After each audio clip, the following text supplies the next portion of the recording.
Hey, what's up, y'all? It's Riley here with your weekly hope building update.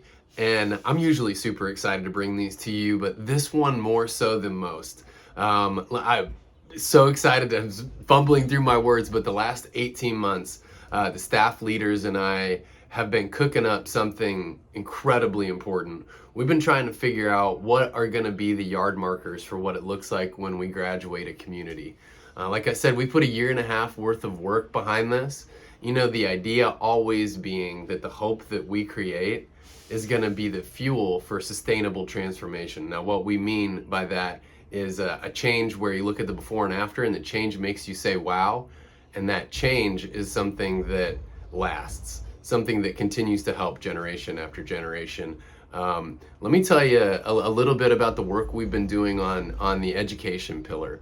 For example, in education, which we all know is the key to having a better future than the generations before us, in education, this is what it normally looks like. The education system in primary school only brings in 8 out of 10 kids. So 2 out of 10 kids from the very beginning get left behind. They suffer for the rest of their life from chronic lack of income and chronic food insecurity. Of those 8 who are able to make it to elementary school, they usually have one teacher for 27 students on average. That teacher teaches K through 6th. So when it comes to aptitude tests, only about 20 or 30% are able to actually achieve the grade level sort of scores that they should have. The rest, even though they're in school, are still being left behind.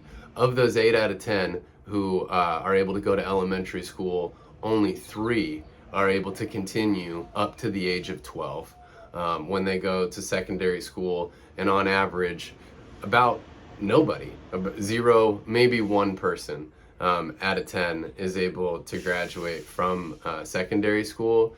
And when they do, they don't have the skills. When they take the aptitude test, they don't have the skills that someone in their grade should have. That's where we start. Now, where we've set our endpoint is the literality of transformation. Like, this is what transformation looks like. So you start where I just described, and what we're going to get to is we are going to have 95% of school-age children. So where they graduate from elementary school. So right now, where we're looking at 3 out of 10, we're going to set it to 9.5 out of 10. And a secondary school right now, where it's the average is about 0, we're setting it to 8 out of 10. Where we're going to get to predictably, you know, after 10 years or so of investment, is that where there were 0, we're going to systematically have 8. And then when it comes to aptitude tests, we're going to have 9 out of 10 kids passing both the 6th grade and the 11th grade aptitude tests. So I just wanted to bring you guys in. This is what the nuts and bolts of sustainable transformation looks like.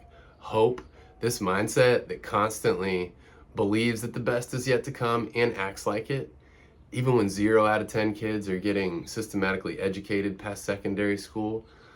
This mindset is the fuel for sustainable transformation. So anyway, I just wanted to bring you guys in on what the nuts and bolts of this looks like. I would imagine that at some point this year, we will have the full plan ready to unveil to all of y'all. And if you're interested, just reach out to me. I love talking about this stuff. I might even share it with you now. So thank you guys for tuning in to the H&H Weekly Update. And as always, we love bringing these to you. Look forward to seeing you next week.